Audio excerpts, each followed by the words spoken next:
Hello everyone, my name is निष्ठा और मैं बना रही हूँ आपके लिए 11th क्लास के अकाउंटेंसी के लेक्चर्स।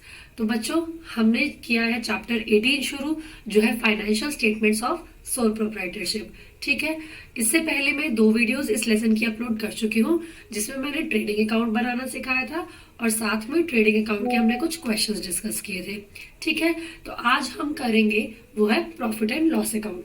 तो बच्चों, जो प्रॉफिट एंड लॉस अकाउंट होता है वो कब बनाया जाता है? वो बनाया जाता है ट्रेडिंग अकाउंट के बाद में। ट्रेडिंग अकाउंट से हमारा ग्रॉस प्रॉफिट जनरेट होता है।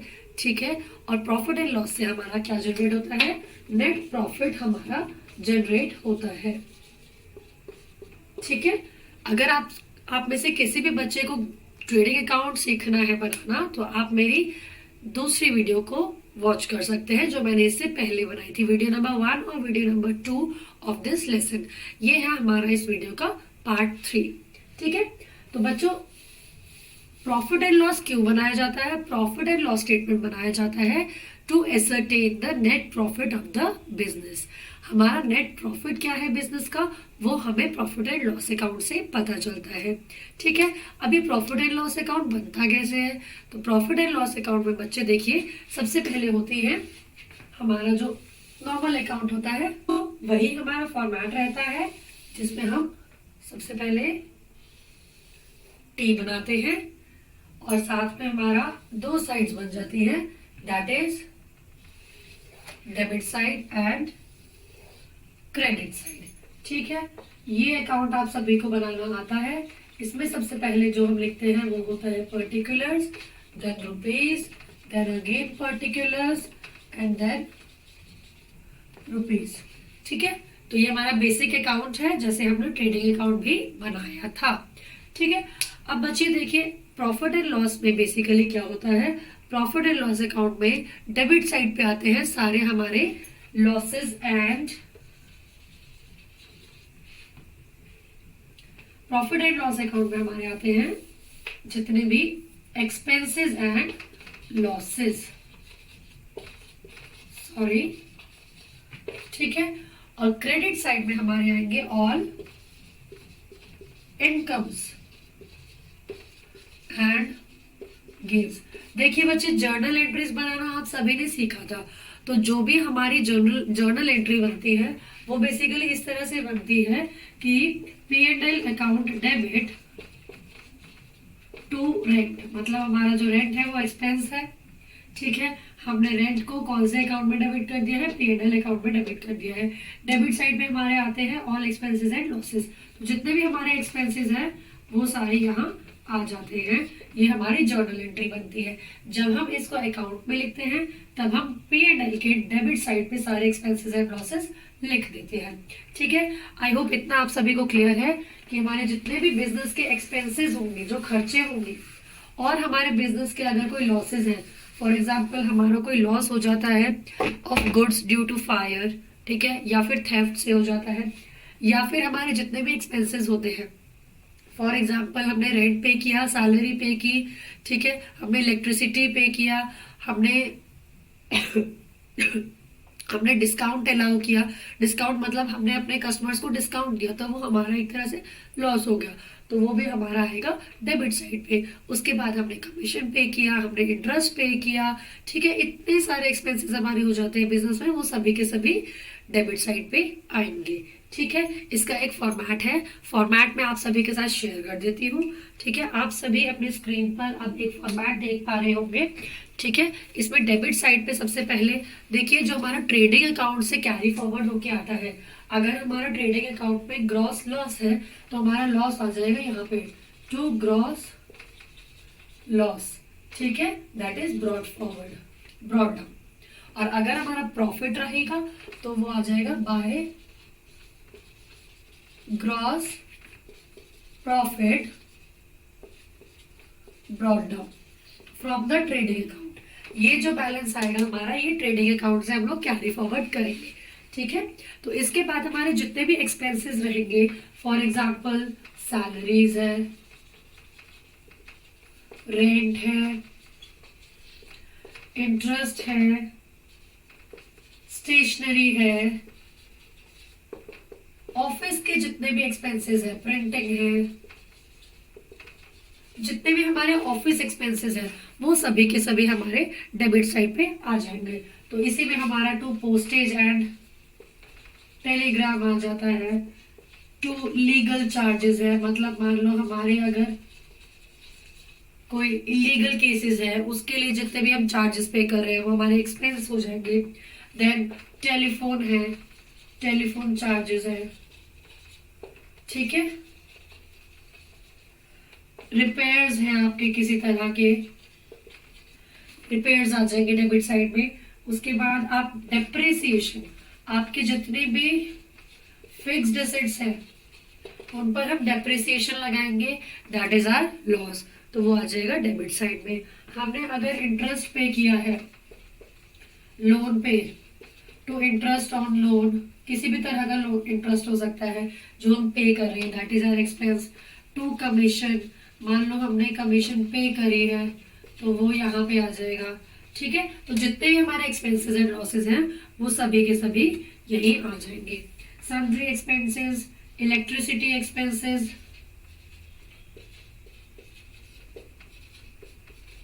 जितने भी हमारे डायरेक्ट एक्सपेंसेस हैं वो सभी के सभी कहाँ जाएंगे, ट्रेडिंग अकाउंट में जाएंगे।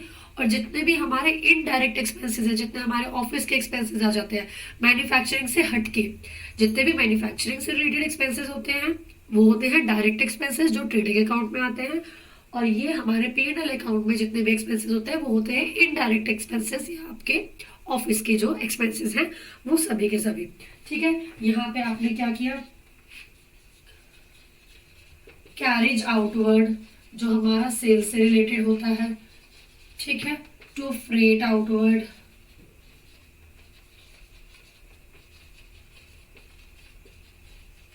टू डिस्काउंट अलाउड, हमने अपने कस्टमर्स को डिस्काउंट दिया है, ठीक है, तो हमारे लिए लॉस हो गया।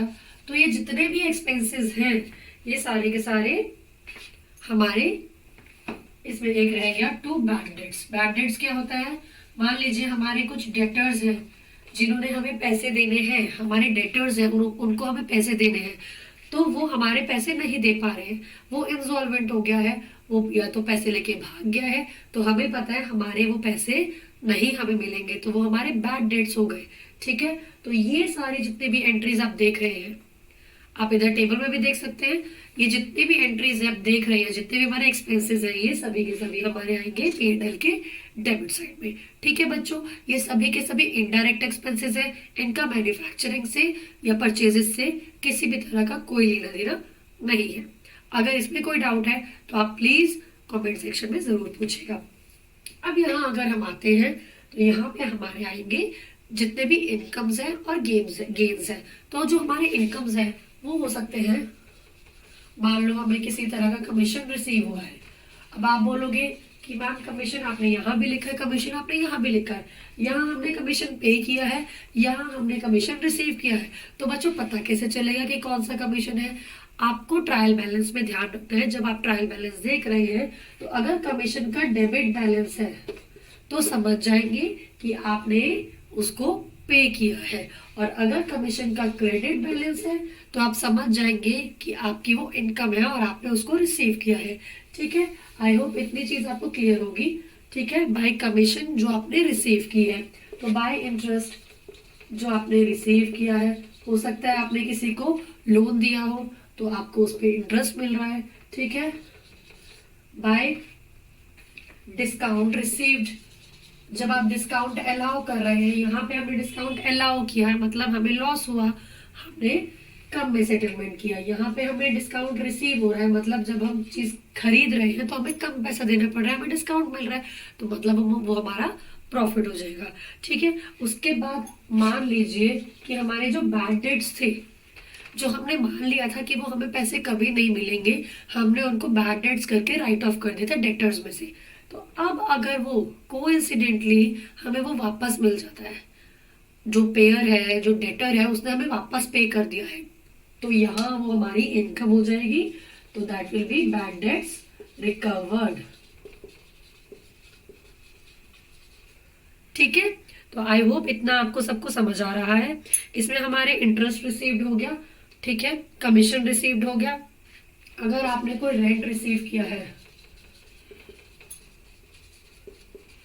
तो वो भी आपके इनकम्स एंड गेन्स में आ जाएगा। आपको कोई डिविडेंड मिला है शेयर्स पे, आपने शेयर्स में इन्वेस्ट किया हुआ है और उसमें आपको डिविडेंड मिल रहा है, dividend is just like interest, ठीक है, डिविडेंड ऑन शेयर्स, तो वो भी आपकी इनकम है, ठीक है। या फिर मिसलेनियस इनकम, जितने भी इसके अलावा आपकी इनकम है बाय मिसलेनियस इनकम्स या गेन्स। मान लीजिए आपने कोई अपना असेट बेचा है और उसको हाई प्राइस पे बेचा है, मतलब आपको प्रॉफिट हुआ है उसमें, जितने का आपने खरीदा था उससे ज्यादा पे बेचा है। वैसे ऐसा होता नहीं है यूजुअली, ठीक है, क्योंकि डेप्रिसिएशन भी होती है। लेकिन अगर आपने ज्यादा में बेचा है तो आपको गेन होगा, और गेन होगा तो वो प्रॉफिट एंड लॉस के क्रेडिट साइड में आ जाएगा, ठीक है। तो आई होप इतना सबको समझ आ गया है। ये तो हमने कर ली है सारी एंट्रीज, ठीक है। अब जब हमने सारी एंट्रीज कर ली है तो बच्चे हम करते हैं इसका टोटल, और जो बैलेंस हमारा बचता है, मान लीजिए यहाँ वाली साइड कम है तो यहाँ जो हमारा बचेगा वो होगा हमारा नेट लॉस, ठीक है। Okay, that means that what does it mean, मतलब ये कि जितने भी हमारे खर्चे हैं वो हमारे ज्यादा हैं हमारे इनकम से, तो ऑब्वियसली हमें लॉस होगा, है ना। और अगर हमारे इनकम्स ज्यादा है हमारे खर्चों से तो हमें क्या होगा, टू नेट प्रॉफिट।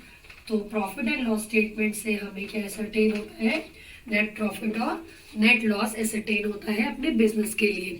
जो ये ग्रॉस प्रॉफिट और ग्रॉस लॉस है वो हमें मिलता है ट्रेडिंग अकाउंट से, जहां पे हम अपने ओपनिंग स्टॉक लिखते हैं, हमें कितना हमारे पास माल था ऑलरेडी, कितना हमने और परचेज किया, ठीक है, उस पे और कितना खर्चा आया वो ऐड हो जाएगा, तो टोटल कितनी मेरी कॉस्ट थी, ठीक है। उसके बाद मैंने कितना उसमें से बेच दिया और मेरे पास कितना और स्टॉक बचा है, तो वो माइनस हो जाएगा और वो हमारा निकलेगा ग्रॉस प्रॉफिट। समझ आ गया सभी को। अगर हमारी सेल्स ज्यादा है हमारी कॉस्ट से तो क्या होगा, ग्रॉस प्रॉफिट होगा। और अगर हमारी सेल्स कम है, जितना हमें मिला है वो कम है फ्रॉम द डेबिट साइड, तो उससे अगर कम है तो हमारा ग्रॉस लॉस आएगा। तो बाकी के ऑफिस के खर्चे निकालने के बाद जो हमारा बचता है, अगर हमारे इनकम ज्यादा है तो हमें ग्रॉस प्रॉफिट नेट प्रॉफिट होगा, अगर हमारे इनकम्स कम है एक्सपेंसेस ज्यादा है तो हमें नेट लॉस होगा। आई होप आपको इतना समझ आ गया है, ठीक है। ग्रॉस प्रॉफिट और नेट प्रॉफिट में क्या डिफरेंस होता है समझ आ गया होगा।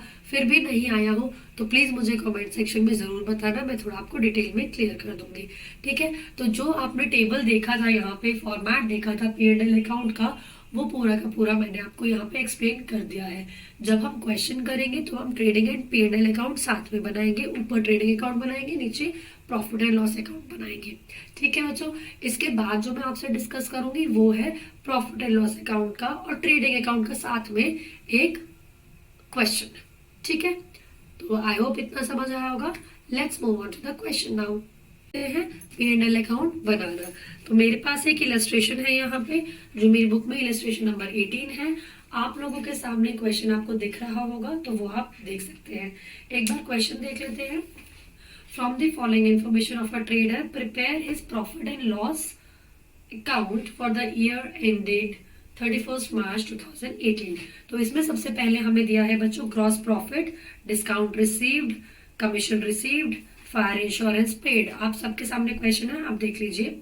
Interest paid, rent paid, printing and stationery, postage and telegrams, bad debts, depreciation on machinery, carriage outward, travelling expenses, bank charges, loss by fire, loss on sale of furniture, dividend received on salaries and wages, discount allowed, interest received, commission paid to salesman, freight outward, rent received, entertainment expenses, sales promotion expenses, audit fees, miscellaneous income, repairs and maintenance, water and electricity charges, office के telephone expenses, gain on sale of machine, and income on investment.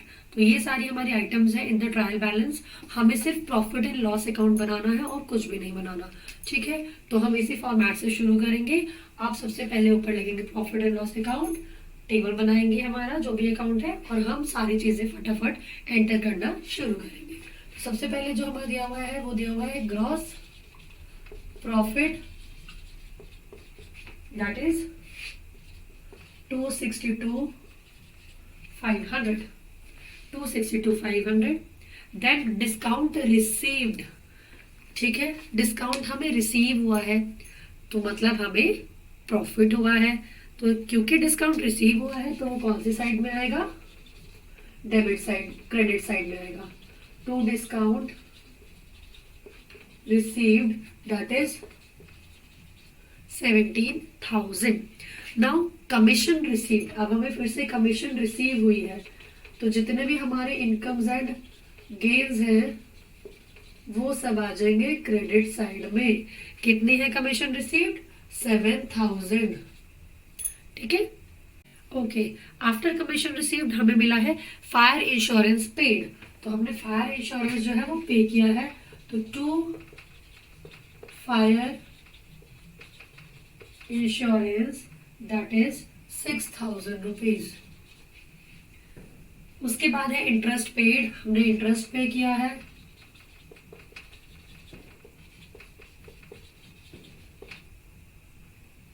5,000। Rent paid, to rent paid that is 14,000। Printing and stationery,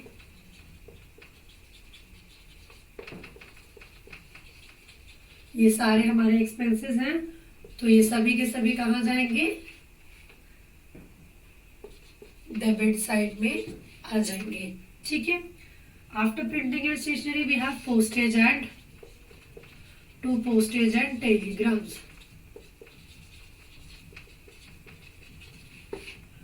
that is 5,500.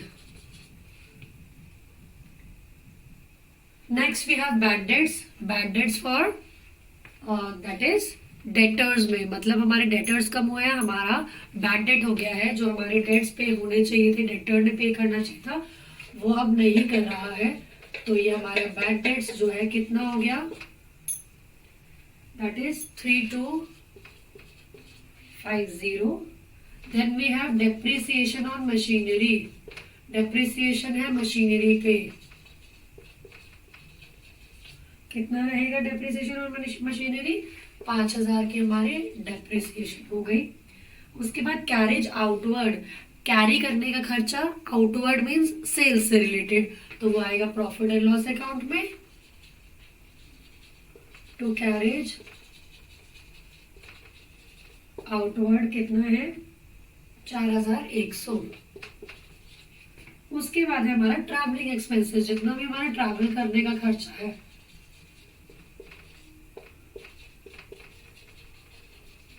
कितना रहेगा, 6,500। Then we have bank charges, हमने bank charges pay किए हैं, तो to bank charges जो कि है 1,900 रुपए। लॉस बाय फायर, तो लॉस बाय फायर जो हमारे गुड्स हो गए हैं तो वो हमारे फायर से लॉस हो गए हैं, तो वो भी हमारा लॉस है ना। अगर बिकते तो हमें पैसे मिलते। तो टू लॉस बाय फायर कितना अमाउंट है, 3,500। उसके बाद to loss on sale of furniture, मतलब आपने फर्नीचर सेल किया उसमें आपको लॉस हुआ है तो उसका लॉस भी आपका डेबिट साइड में आ जाएगा, जो कि है 4,000 रुपए। डिविडेंड रिसीव्ड ऑन शेयर्स, अब आपने शेयर्स खरीदे हैं जिसपे आपको डिविडेंड रिसीव हुआ है, तो जब आपकी इनकम हो जाती है डिविडेंड रिसीव्ड ऑन शेयर्स, कितना अमाउंट है, 62,500। 50। ठीक है, देन सैलरीज एंड वेजेस, फटाफट से हमारे जितने बाकी के, बेटा देखो अगर यहाँ पे सैलरीज एंड वेजेस लिखा है तो ये P&L अकाउंट पे आएगा। अगर ये वेजेस एंड सैलरीज लिखा होता, वेजेस पहले होता, तो ये ट्रेडिंग अकाउंट में जाता। ठीक है, इस चीज का ध्यान रखना है। To discount allowed,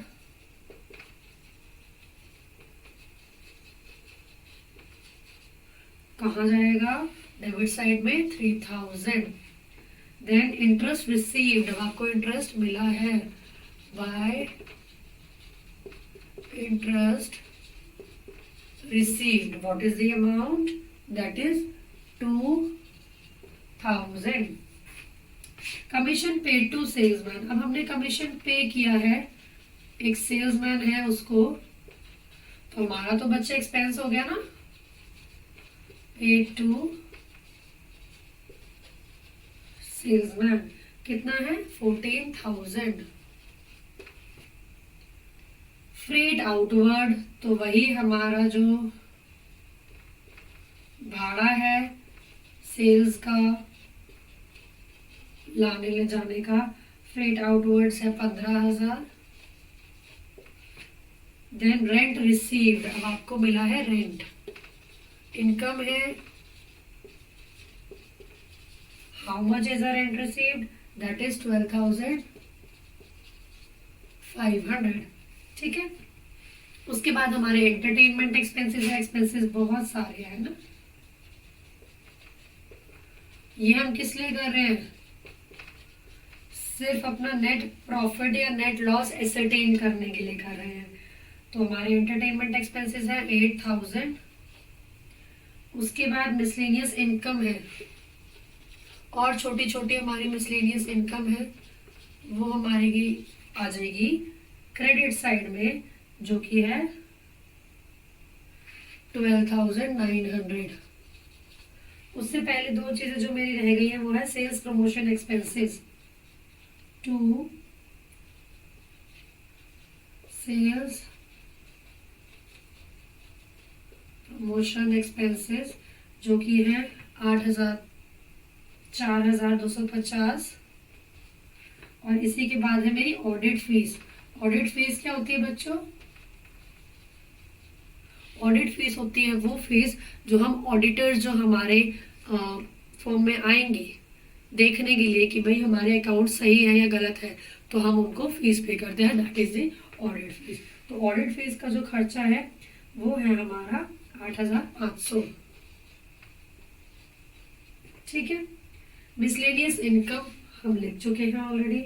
then repairs and maintenance, to repairs and maintenance, इतने ज्यादा एक्सपेंसेस नहीं दिए होते आपके पेपर में। ठीक है, ये सिर्फ एक एग्जांपल है, इसीलिए इन्होंने सारी चीजें इंक्लूड कर दी, और ये सिर्फ P&L अकाउंट बनाने के लिए है, इसीलिए सारे आपको एग्जांपल्स दे दिए कि कौन कौन से इसमें खर्चे आते हैं या आ सकते हैं। ठीक है, water and electricity charges, water and electricity charges जो कि है हमारे 3000। उसके बाद टेलीफोन एक्सपेंसेस,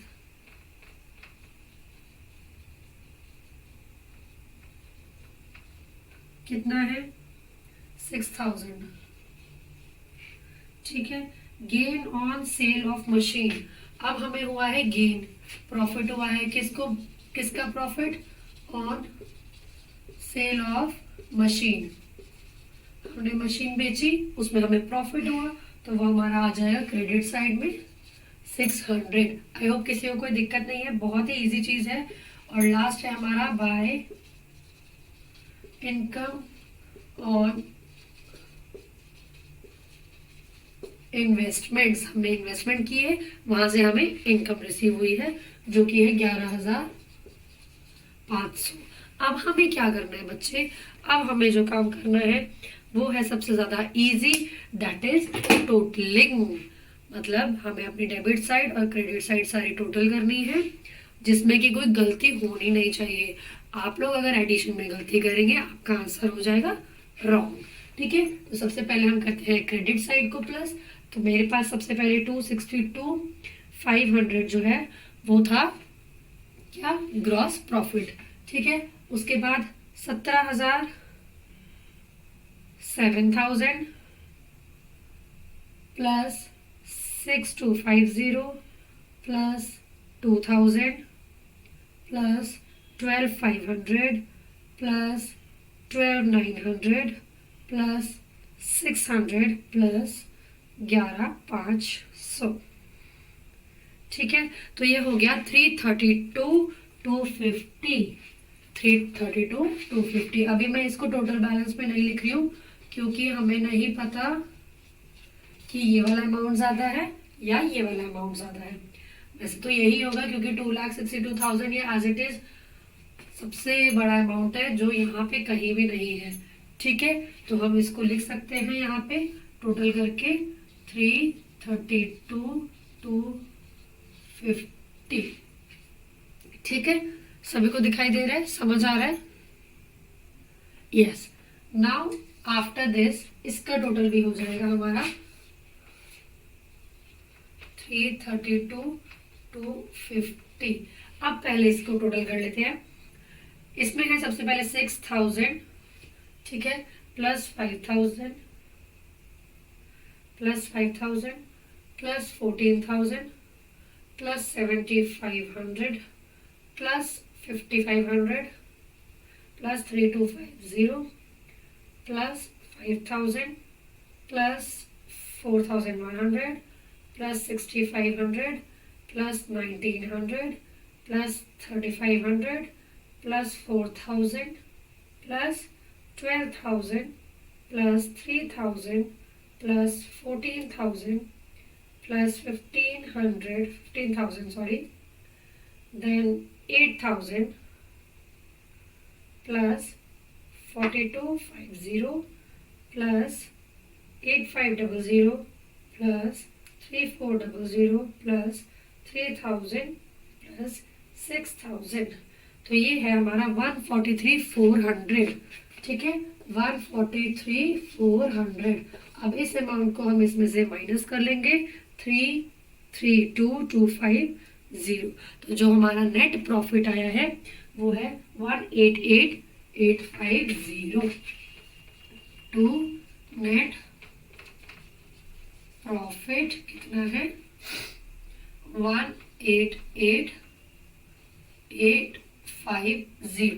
तो बच्चे अब ये जो नेट प्रॉफिट हमारा इससे टेन हुआ है इसका हम क्या करेंगे, इसको हम करेंगे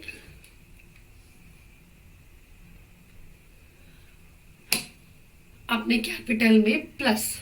जब हम बैलेंस शीट बनाएंगे तब हम इसको अपने कैपिटल में ऐड करेंगे। क्यों? क्योंकि जब हमारा कैपिटल जिससे हम बिजनेस चलाते हैं, जिसको हम बिजनेस में यूज करते हैं, हमारा कैपिटल नेट प्रॉफिट से इंक्रीज हो जाएगा। ये हमारी कमाई हुई रकम है हमारे बिजनेस से, तो हमारा कैपिटल बढ़ जाएगा। तो उसको हम प्लस कर देंगे लायबिलिटी साइड में बैलेंस शीट की। ठीक है, आई होप आप सभी को प्रॉफिट एंड लॉस बनाना, प्रॉफिट एंड लॉस अकाउंट बनाना आ गया होगा। ट्रेडिंग अकाउंट मैंने आपको कल समझाया था, बहुत ही इजी है। प्रॉफिट एंड लॉस अकाउंट हमने आज सीख लिया है। अब नेक्स्ट क्लास में हम समझेंगे बैलेंस शीट कैसे बनाई जाती है। ठीक है, बहुत ही इजी है तरीका बैलेंस शीट बनाने का। एक बार बैलेंस शीट बनानी आप सीख गए, उसके बाद हम बनाएंगे full fleshed question, trading account, profit and loss account and balance sheet. ठीक है, तीनों चीजें मिलाकर हमारी बनती है एक कंपनी की या बिजनेस की फाइनेंशियल स्टेटमेंट। समझ आ गया? आई होप आप सबको जितने भी डाउट्स थे वो यहाँ इस क्लास में अभी तक क्लियर हो गए होंगे। अगर आपको कोई भी डाउट है तो please don't forget to ask in the comment section, and please thank you so much for watching this video, and if you like this video then please don't forget to like, subscribe and share with your friends. Thank you.